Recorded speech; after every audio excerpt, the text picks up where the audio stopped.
สวัสดีครับ FC ทีนีวิธีชวานและวิธีเรียบง่ายครับพี่น้องครับวันนี้เราเดินทางมาบรรยากาศสดๆนะครับพี่น้องครับที่วัดนาโนนตำบลหนองหางตำบลหนองไห้อำเภออุทุพรพิสัยจังหวัดศรีสะเกษนะครับพี่น้องครับเราจะมาตามเล่าคำโค้งครับประจำงวดวันที่28มีนาคม2568นะครับพี่น้องครับหลังจากพ่อเดือนมาขอครั้งแรกนะครับพี่น้องครับ626ของวันที่24มีนาคม2500มาออกงวดวันที่26 626เข้า3ตัวตรงๆครับพี่น้องครับวันนี้เราได้มาตามต่อเนาะครับตามต่อแนวทางสวัสดีครับผู้เรียนครับครับสวัสดีเนาะสวัสดีที่นี่วิธีชาวบ้านพร้อมที่เรียบง่ายตลอดทั้ง FC เนาะของพี่น้องผู้ที่ติดตามหรือว่าเบิ่งช่องของวิธีชาวบ้านผมวิธีเรียบง่ายแล้วก็ขอมื้อนี้ก็ได้เดินทางมาที่วัดบ้านนาโนนตำบลหนองไห้อำเภออุทุพรพิสัยเนาะจังหวัดศรีสะเกษครับที่ลานเจดีย์หรือว่าพระธาตุนุ่นดวงของวัดบ้านนาโนนเพื่อจะมาขอโชคลาภขอแนวทางเราพัฒนาในงวดวันที่28มีนาคม2568นี่ก็คือขอกับปู่คุณเล็กหรือปู่คุณยอดเทพยนต์เนาะปู่เป็นประธานขอโชคลาภให้ในงวดที่24กับเขาอยู่ดอก3โตตรงๆเนาะพอได้ยินข่าวว่าผู้เป็นดูแลอยู่นี่ว่าเพิ่นดูแลอยู่นี่26พี่น้องมาขอก็เข้า3ตัวตรงๆเข้า3ตัวตรงๆเพิ่นก็ได้ซื้อไข่ซื้อหยังมาเลี้ยงมาถวายเนาะวันนี้พ่อเดือนถ้าเข้า3ตัวตรงๆพ่อเดือนก็จะบนไข่10แผงเนาะที่28วันศุกร์ที่28มีนาคมนี่ถ้าหากว่าเข้า3ตัวตรงๆปู่ดลบันดาลให้3ตัวตรงๆก็จะได้ซื้อไข่เนาะเอามาถวาย10แผงครับผมแต่ว่าเข้า3ตัวตรงๆคือครับเดี๋ยวไปเอาว่าขอพรนำกันขอดวงขอโชคขอลาภให้กันครับพี่น้องขอโชคขอลาภเด้อ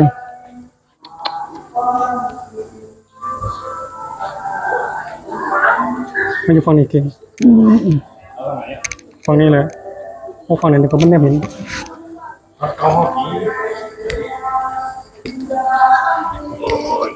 จะยืนระวังหายตรงๆหาพิษมือเด้อพิษมือพิษเว้นเด้อถูกยำเราอันเรายังบริยินตรงว่ามันสุกมันสุกเนาะสุกที่28เนาะมีนาคม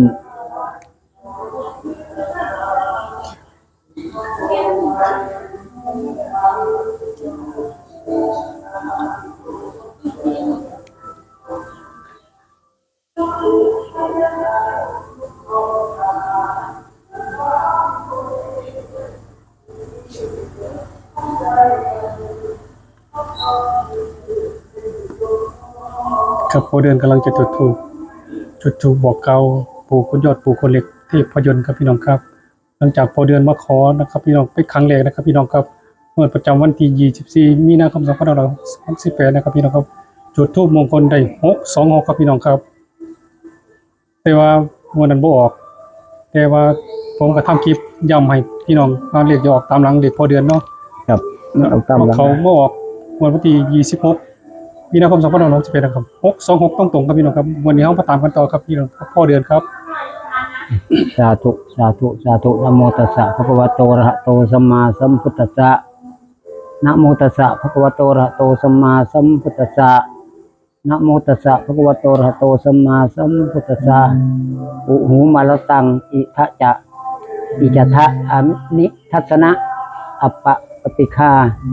อามิอิสะพุทโธลาภะลาโภโหตุนิรันตลังสัทธาสาธุสาธุสาธุเด้อพ่อปู่คุณเล็กพ่อปู่คุณยอดเทพยนต์ที่อยู่ตรงนี้มื้อนี้ก็ขายเองหรือว่าลูกต่อหลานพี่น้อง FC เนาะก็ได้มาฮอดมาถึงอีกคือเก่าหลังจากวันที่24ปู่ให้ไปก็ถือว่าท่านพ้นโชคลาภให้3ตัวตรงๆมื้อนี้ก็เลยได้เดินทางมาฮอดมาถึงอีกเพื่อมาขอโชคลาภขอแนวทางขอให้เข้า3ตัวตรงๆเด้อปู่คุณเล็กปู่คุณยอดเทพยนต์นะครับว่าปู่ให้3ตัวตรงๆก็สิได้ซื้อไข่มาให้มาถวายปู่10แผงในงวดวันที่28หรือว่าวันศุกร์ที่28มีนาคม2568นี่ก็ขอปู่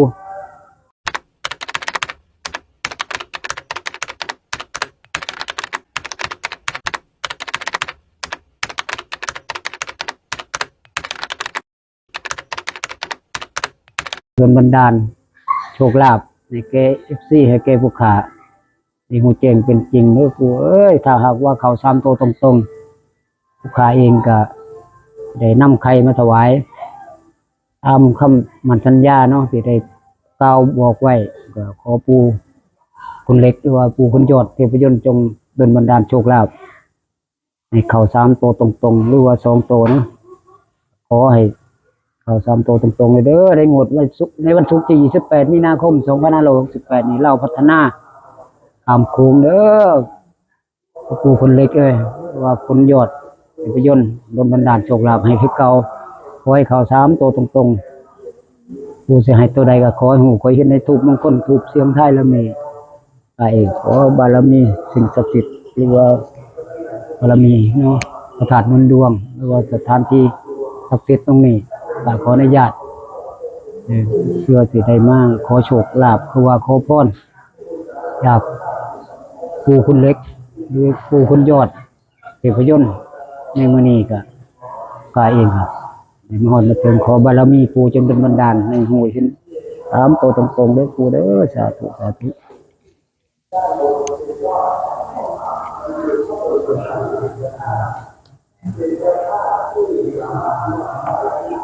นี่นะครับ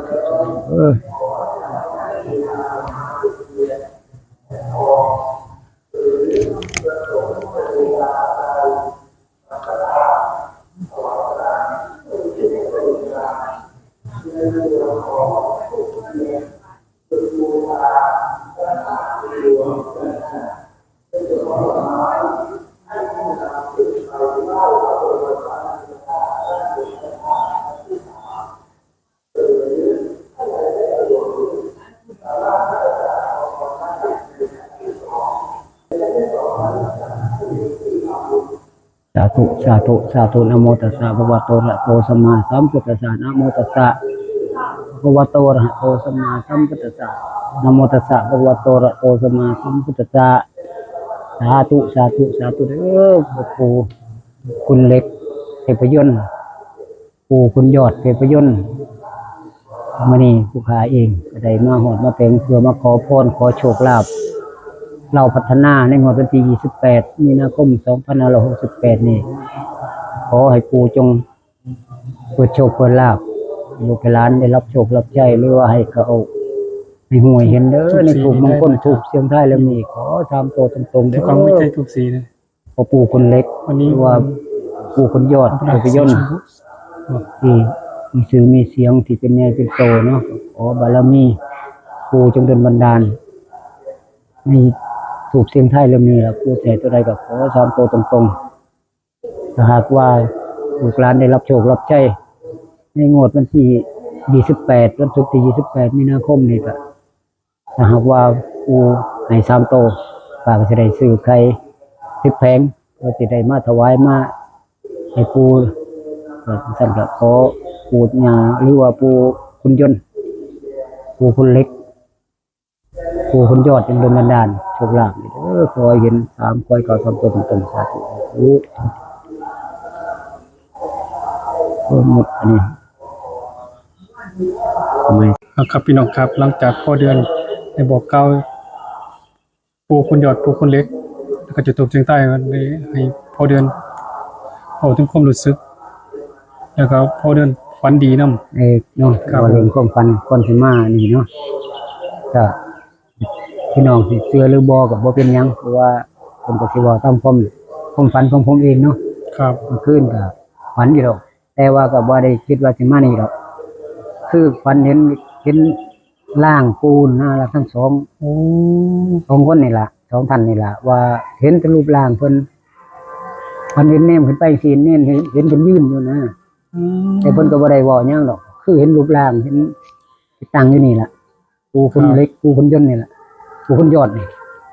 เพิ่นก็เลยว่าเอ๊ะเป็นจังได๋เนาะจงฝันเห็นผมก็บ่ได้คิดว่าสิมามื้อนี้ดอกฝันเห็นเมื่อคืนนะ เลยอดบ่ได้ ก็เลยว่าจังได๋ก็มาหาปู่คนเล็กคือเก่าล่ะว่าเพราะว่า ครับ มันผมฝันเห็นนี่นะเป็นร่างซื่อ เพราะว่างวดก่อนพ่อเดือนจะมา ๆก็ฝันเห็น ทูบนี่ฝันเห็น เห็นคนว่าให้อันนี้ล่ะให้ไป ให้ไปจุดธูป แต่ จุดธูป พอเดือนบ่ยอมจุด บ่ยอมจุดมือใดก็ให้จุดแต่ธูปขอโชค ขอ นะ ต่อเนาะ แต่ว่าก็บ่ได้จุดก็เลยได้มาจุดอยู่ตรงนี้เนาะขอกับปู่คุณเล็ก ครับ ปู่คุณยอดที่พยนต์นี่แหละมื้อนี้ก็เลยได้มาขอ พอเดือนจุดได้ตัวใดหนึงมื้อนั้น วันที่24บ่ ครับ 24ได้เข้า3ตัวตรงๆเลยเนาะ ครับ คือ626เลยปู่เพิ่นให้626บ่ได้กลับไปกลับมาเลย แต่ โอ้ ผมก็พิธีชาวบ้านแล้วก็พิธีเรียกไงก็ทำคลิปย้ำให้พี่น้อง ย้ำเพื่อให้ เอา พี่ มันจะ น้อ อง อกตามหลัง ว่ามันเคยออกตามหลังเนาะ ช่วงวันที่24มาออกวันที่26 26 โอ้ผมก็ถือว่าเขาตรงๆเลย งวดนี้พอเดือนบ่ต้องให้ขามงวด มื้อนี้ว่าจะขอ ขอให้เขา คุณ ง เล็ ว ก ดวันตรงวันที่ หรือว่าปู่คุณยอดนี่เขาให้เขา 23 ในวันที่ ตรง 28เลยนะ 28เนาะ มีนาคมนี่แหละ ครับ ขอปู่จนบันดาล3ตัวตรงๆเลย พอเดือนก็จะบนเนาะถือว่าบนเนาะ ก็คือ ใครสิแปลง นำใครมาถวายเนาะ10 เขา แผง 3ตัวตรง เขา3ตัวตรงๆนี่ในวันที่28นี่ ๆครับผม จะได้นำใครมาถวายปู่8มีนาคม2568นี่แหละก็คือวันศุกร์นี่เนาะ ครับผม นี่แหละขอบารมีปู่จง เอาเดี๋ยวเฮาไปเบิ่ง ลาบ ถูกเนาะว่า ปู ปู่ใจ ปู ตัวใด เหมือนกันเด้ ตามมาครับพี่น้องครับตามมาครับ เออ เอาครับพี่น้องครับโผล่มาแล้ว2ตัวนะครับพี่น้องครับ ตัวแรกนี่เป็น2ครับพี่น้องครับ2ตัวกลางตัวที่2นี่น่าจะเป็น1ครับพี่น้องครับจะได้ปูเอ้ยขอให้เขา3ตัวตรงๆคือ626เด้อปูเด้อ จะ ต้อง ใส่ ให้กลับไปกลับมา ได้ เนี่ยให้ตรงๆเลย ลูกหลานสีเอาใครมา10แผงมาถวายขอให้เขา3ตัวตรงๆเด้อปูเด้อ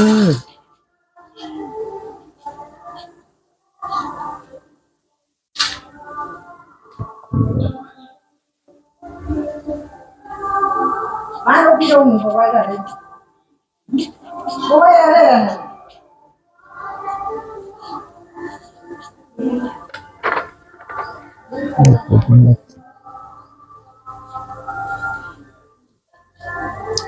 ขอให้3ตัวตรงๆในตูบเหลี่ยมนี้เด้อปูเด้อ ครับ สองพันนั่นล่ะ ปูคุณเล็กปูคุณยอดเนาะเทพยนต์บันดาลโชคลาภให้เขา3ตัวตรงๆคือเก่าคือเดิม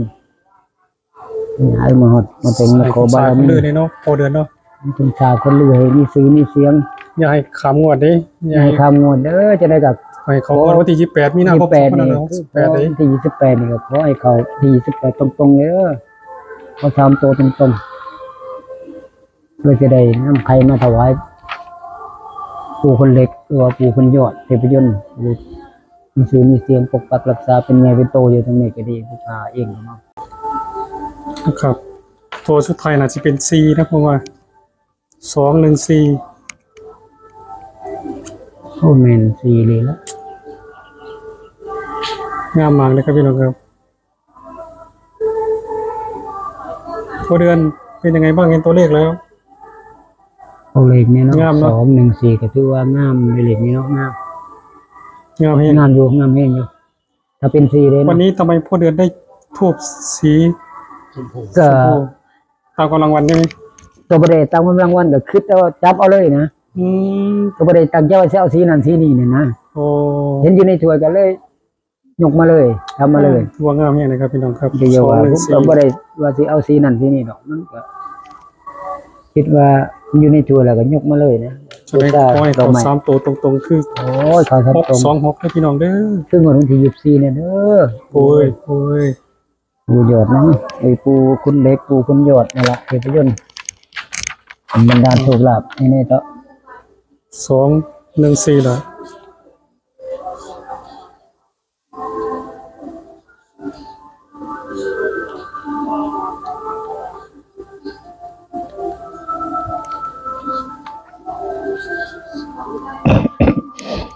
214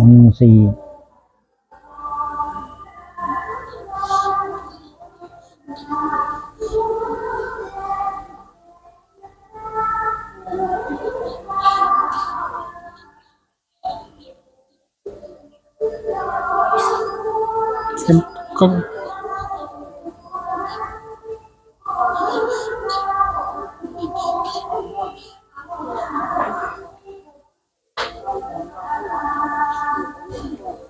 ครับพี่น้องครับน่าจะเป็น214แหละครับพี่น้องครับตัวสุดท้ายน่าจะเป็น4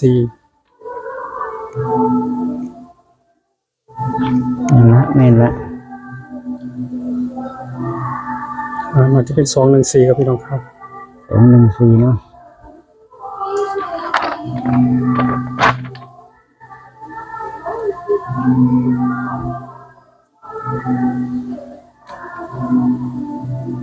ครับพี่น้องครับหลังจากพ่อเดินจุดธูปเสียงทายนะครับพี่น้องครับขอปู่คุณเล็กปู่คุณยอดนะครับพี่น้องครับได้3ตัวตรงๆงามแห้งครับพี่น้องครับเดี๋ยวให้พ่อเดินสรุปให้ฟังหนึ่งอีกครั้งหนึงครับเชิญครับพ่อเดินครับ ครับก็ขอสวัสดี FC เนาะทุกท่านทุกคนสำหรับมื้อนี้ก็ได้เดินทางมาที่วัดบ้านนาโนนเรียกว่าวัดพระธาตุนนดวง ครับ ได้เดินทางมาขอพรขอบารมีโชคลาภ ครับผม ของปู่คุณเล็กปู่คุณยอดเทพยนต์ ครับผม หลังจากที่ก็เคยมาเทื่อนึงแล้วเนาะนั่นก็มาขอปู่ก็ได้ตัวเลขในเมื่อวันที่24ที่ผ่านมานั่นล่ะ ครับ ก็ได้626ปู่ก็ให้3ตัวตรง ตรงเลยบ่ต้องกลับเลย ๆ เนาะ บ่ต้องกลับบ่ต้องย่างเลยบ่ต้องสลับหน้าสลับห แต่ ลัง มื้อนี้ก็ถือว่า แต่มื้อนี้ก็เลย ก็งามคือเก่า คิดฮอดคิดถึงก็จะได้มาหาปู่คือเก่าเพื่อสิมาขอโชคลาภคือเก่านั่นล่ะขอ3ตัวตร เพราะ งๆ ว่า ครับ เพิ่นไปตองไปฟักเขาฟัน ครับผมฝันก็ว่าเห็นพลังล่างเนาะ2องค์นี่แหละที่ ครับ ไปก็เลยว่าคิดเห็นปู่คุณเล็กคุณยอดแล้วมื้อนี้ก็เลยมีโอกาสได้มาหาเพื่อขอโชคลาภขอบารมีปู่ ครับ ดลบันดาลให้พี่น้องเฮาหรือว่า FC ผู้ที่ติดตามช่องทั้ง2ช่องนั่นแหละ ครับ ขอให้ปู่ดลบันดาล3 ให้ ตัว เขาตรงๆได้อย่าไปกลับไปกลับมาเนาะ บ่ต้องกลับไปกลับมาคืองวด ครับ วันที่24เนาะ ครับผม 24ก็ถือว่าเขาตรงๆเลยมื้อนี้ก็เลยมาฮอดมาถึงอีกเพื่อมาขอพรขอบารมีปู่คุณเล็กปู่คุณยอดเทพยนต์ ครับ ปู่เพิ่นเป็นรับเป็นใหญ่เป็นโตอยู่ตรงนี้เนาะปู่เพิ่นดูแลหรือว่าสิ่งศักดิ์สิทธิ์อยู่บริเวณนี้ก็ดีแต่จุดธูปมงคลก็คือได้ตัวเลขเนาะก็ได้ตัวเลขก็คือ214ก็เลยตัด14ให้แล้วก็2124เนาะก็มีแค่นี้เลขที่ว่าปู่คุณเล็กหรือปู่คุณยอดเพิ่นให้มื้อนี้ก็คือ พอเดือนมาตัวใดวงกลมให้ FC แน่ ก็เดี๋ยวกันเด้อ ข้างหลังครับ เนาะนี่ความมักในใจผมเองเนี่ยนี่แล้วผมมักมักนี่เนาะนี่คือตัวในใจผมที่มักอยู่ งวก24ครับพี่ ค น้ รั อบ งครับ 24ว่าปู่มันจะดลบันดาลให้3ตัวตรงๆเลยก็เป็นไปได้มื้อนี้ ครับผม เพราะว่างวดที่24ก็ให้ไปแล้วทีนึง ครับ เข้า3ตัวเลยเนาะ เข้าสามตัว บ่ได้กลับได้สลับได้หยังเลย แต่มันพิษมือเนาะ แต้มผิดมือมัน แต่ว่าเฮาก็มาทำคลิปย้อนหลังอยู่แล้ว ทำคลิปย้อนหลังให้ ครับ FC เบิ่งอยู่ถ้ามักก็ตามบ่มักก็ผ่านไปเนาะ มีพี่น้องโชคดี มีบางคนก็ ทุกผู้ทุกคนอยู่ บางคนเพิ่นก็ ครับ ติดตาม มาตามต่อ แต่ในเล็กๆน้อยๆไปเนาะ ครับ ก็ถือว่าเป็นบุญญาบารมีเป็นบุญกุศลที่เฮา ครับ ไปเฮ็ดไปสร้างมากอ่ะต้องมารวมเป็น เอา ตบะเป็นอิจฉาเนาะให้ สุดท้าย FC นี่ก็ให้ผู้เดือนในพ่อ14นี่ครับผม ครับก็ขอสวัสดี FC ที่นี่วิธีชาวบ้านพร้อมทั้งวิธีเรียบง่ายเนาะมื้อนี้ก็ได้เดินทางมาบ้านนาโนนเพื่อนำมาเพื่อขอโชคลาภบารมีหรือว่าขอโชคเสี่ยงโชคในงวดวันที่28หรือว่าเราพัฒนาในวันศุกร์นี่เนาะได้เดินทางมาหาปู่คุณเล็ก หรือปู่คุณยอดเนาะเทพยนต์อยู่ที่วัดบ้านนาโนนก็ได้ตัวเลขขอบารมีปู่เพิ่นโดนบันดาลให้จุดถูกเสียงโชคเสียงทายเนาะก็ได้214ผมเองก็จะบ่มีหยังสิตอบแทน FC เนาะก็มีแต่ความขอขอบคุณ FC ทุกๆท่านเนาะที่ติดตามหรือว่าให้กำลังใจกดไลค์กดแชร์หรือว่าให้กำลังใจผมเองเนาะผมก็บ่มีหยังสิตอบแทนผิดหรือถูกก็อย่าว่ากันเถอะเนาะผมเองพยายามที่จะทำให้ดีที่สุดแล้วล่ะพยายามสิให้พี่น้อง FC ได้อยู่ได้กินได้หมดหนี้หมดสินไปนำกัน แต่ว่าบางทีว่าปู่คนเล็กหรือว่าปู่คนยอดเพิ่นโดนบันดาลให้คือวันที่24ที่มาขอพรขอโชคลาภก็เป็นไปได้เนาะบางทีก็จะให้เข้า3ตัวตรงๆก็เป็นไปได้แต่มื้อนี้ผมเองก็ขอภาวนาสิ่งศักดิ์สิทธิ์ที่อยู่ตรงนี้ หรือปู่คนเล็กปู่คนยอดเป็นพยนต์จงดลบันดาล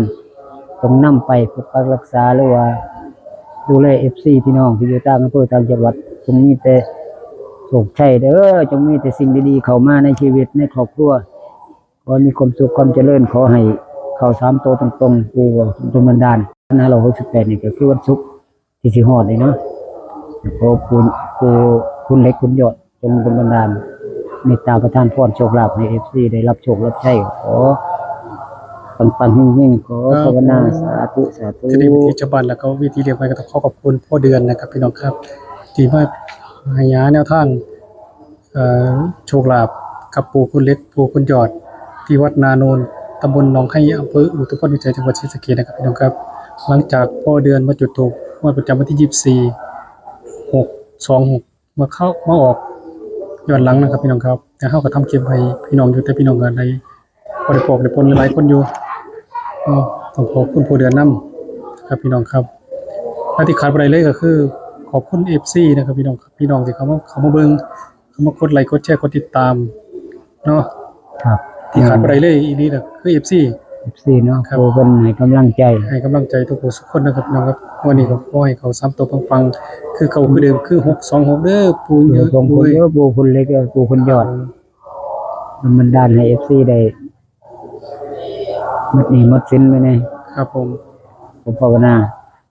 บ่อาจารย์สินสิทธิ์โดนบันดาล